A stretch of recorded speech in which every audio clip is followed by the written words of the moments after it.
नमस्कार, मेधज astro channel पे मेधज परिवार एवं संस्कार में आप सबका बहुत बहुत स्वागत है। दिन 21 मई 2026 गुरुवार। तिथि से श्री माघमूति। तिथि है पंचमी तिथि। पंचमी तिथि पूर्णा तिथि होती है और पूर्णा तिथि के बाद ये षष्ठी तिथि लगेगी। षष्ठी तिथि जब होती है तो मेष और सिंह राशि दग्ध हो जाती है। मेष और सिंह में किसी में भी आपको कोई भी वक्री ग्रह नहीं है वर्तमान में।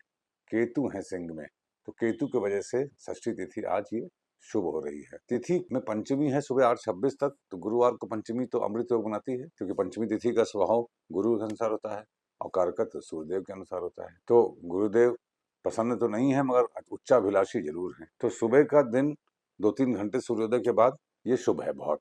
जो भी शुभ कार्य कोई करना हो तो सुबह 2-3 घंटे के अंदर कर लीजिए, क्योंकि षष्ठी तिथि जो है वो कोई भी शुभ योग नहीं बनाती है। ऑन द कॉन्ट्रेरी षष्ठी तिथि बड़ी अग्रेसिव तिथि है, युद्ध की तिथि है और गुरुदेव बुध की राशि में है, इसलिए थोड़ा सा हम लोग को सावधान रहने की आवश्यकता है कि आपको अपने संबंधों में कहीं दुश्मनी ना हो जाए, बैठे बैठाए दुश्मनी ना हो जाए, बैठे बैठे आपकी बेइज्जती ना हो जाए, बैठे बैठे बात बिगड़ न जाए बनते बनते, इसका ध्यान रखते हुए सावधानी बरतने की आवश्यकता है। हाउएवर आगे पंचांग के दिनों में देखेंगे तो दिन बहुत शुभता से भरा हुआ है। चलिए आगे बढ़ता हूँ मैं। वारातायुष्वर्धनम वार है गुरुवार। जब गुरुवार होता है तो रोहिणी में कोई प्लैनेट हो तो उत्पात योग खराब, मृगशिरा में हो तो मृत्यु योग, आर्द्रा में हो तो काण योग। आप देखिए आर्द्रा में है तो काण योग, इसका मतलब कि आर्द्रा में शुक्र है, मृगशिरा में कोई नहीं है, रोहिणी में बुध है।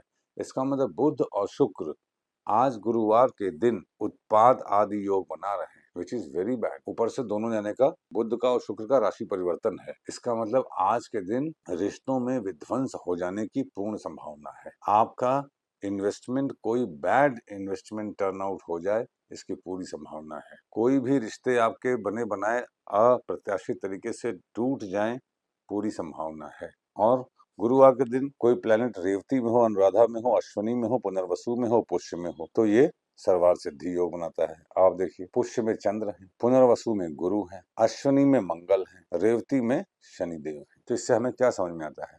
इससे हमें समझ में आता है कि शनिदेव से, गुरु से और चंद्रमा से आज सर्वार सिद्धि योग बना रहा है और रोहिणी से, मृगशिरा से और आर्द्रा से खराब योग बन रहा है।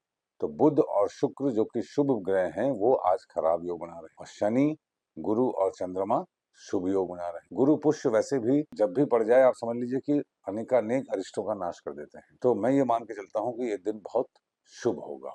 बस इतनी सी बात है कि कम्युनिकेशन और रिश्तों के लिए दिन बहुत खराब है। फ्यूचरिस्टिक धार्मिक कार्य, अपने कर्म क्षेत्र में रहना, कल्याणकारी कार्यों के लिए बहुत अच्छा है। गुरु पुष्य साल भर में किसी भी दिन पड़ जाए तो उस दिन आप कोई भी शुभ कार्य कर सकते हैं, सर्वाधिक शुभता प्राप्त होती है। योगात रोग निवारणम योग है गंड योग। गंड योग के बाद वृद्धि योग है। इसका मतलब मघा और पूर्वा फाल्गुनी। तो मघा नक्षत्र तो पितरों का है, पूर्वा फाल्गुनी एंजॉयमेंट का है। मगर चूंकि दिन में पुष्य भी है तो देखिए विवाह छोड़ के पुष्य बड़ा अच्छा होता है, मगर पुष्य में हर चीज बहुत मल्टीप्लाई हो जाती है और वृद्धि योग है। आप संबंधों में यदि वफादार हैं तो आपका दिन बहुत अच्छा है, अन्यथा दिन आपको तकलीफ में डाल सकता है, क्योंकि वृद्धि योग एंजॉयमेंट का है, पूर्वा फाल्गुनी में होता है, मिस्टेक्स का बताता है, रिश्तों में कोई आप गलती तो नहीं कर रहे हैं, इसका आपको विशेष ध्यान रखना होगा। कर्णाधिकार सिद्धिश्य करण है बालवकरण। बालवकरण के स्वामी चंद्र हैं, तत्पश्चात कौलो उसके स्वामी मंगल है। कर्क राशि में चंद्रमा है, चर राशि है, 11वें भाव में वृषभ राशि है जो कि बाधक राशि है और वहां पे सूर्य और बुध हैं। इसका मतलब सूर्य और बुध बाधा उत्पन्न कर रहे हैं। उसके स्वामी शुक्र का संबंध कर्क से या चंद्रमा से नहीं बन रहा है, मगर बाधक राशि में सूर्य और बुध हैं। तो दिन एक तरफ शुभ भी है और कौशन भी है, अलार्मिंग। शनिदेव रेवती में शुभ फल दे रहे हैं तो क्या कहने हैं, गुरुदेव भी शुभ फल दे रहे हैं। तो ये दिन गुरु पुष्य देख के बहुत एक्साइट होने की बात नहीं है। ये समझिएगा कि रिश्तों के अन्यत्र ये दिन बहुत शुभ है। अब आरूढ़ भाव तो चंद्रमा कर्क में है, कर्क के स्वामी चंद्रमा है, वहीं पे है, तो वहां से 4 भाव पीछे जाइए, मेष। जहाँ मेष है वहां पे वो भाव पकड़ लीजिए और चंद्रमा की उच्च राशि एकादश है तो वहां से एकादश हुआ मीन।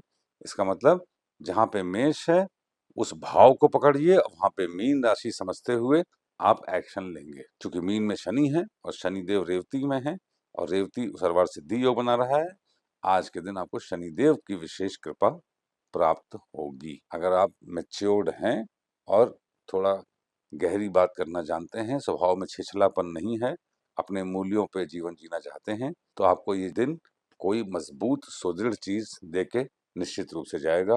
घर से बाहर निकलने से पहले जीरा खा के निकलिए। आपका दिन शुभ हो। Thank you very much.